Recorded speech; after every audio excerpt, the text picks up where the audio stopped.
swollen, you must make sure that you recheck the blood pressure. You also make sure that you check the urine for possibility of protein before you will say the leg swelling is normal. I don't know if you understand. Now, if those things are present, then you can be dealing with pre-eclampsia. Then the next thing is to go and check. Pre-eclampsia is usually worse at particular age. It can happen to anybody, but it is usually worse at the extremes of age. The people that are too young and the people that are too old. When you take in after 35 years, the chances of pre-eclampsia will increase. But when you take in before 18 years, the chances of pre-eclampsia also increases. So pre-eclampsia will too extreme where it is worst.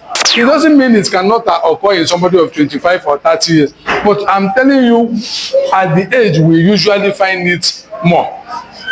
I don't know if you understand.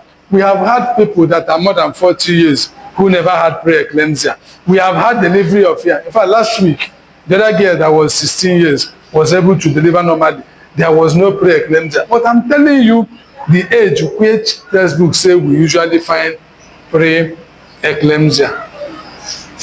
Is it clear? Now, most of the treatment we give in pre-eclampsia is to prevent it from going to eclampsia. That's the major thing we give. We give drugs that will prevent seizure. But depending on the age of the baby, sometimes the best thing to do to whoever have pre-eclampsia or eclampsia is to deliver the baby, because that's the final treatment. Other things we are doing is management, is to deliver the baby. And when a woman has had pre-eclampsia in the first time, and there is no provocation, the chances that she might have pre-eclampsia in the second time might be there. I'm not saying they must have, but they have an increased chances of having pre-eclampsia in the second one. Now, when a woman has had pre-eclampsia the first, pre-eclampsia the second, has pre-eclampsia again, it might be the time to advise her to stop delivery.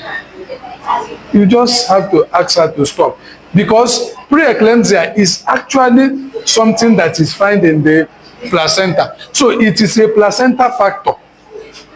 Now, the woman has her own contribution, because the placenta is the only organ that is formed from two different individuals. So the woman has her own, the mother has her own part she brings to form the placenta.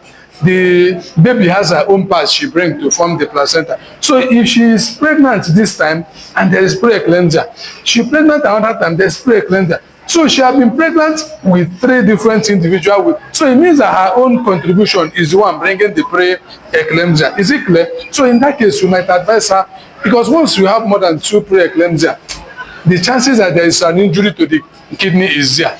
So the more you advise the woman to stop, the better.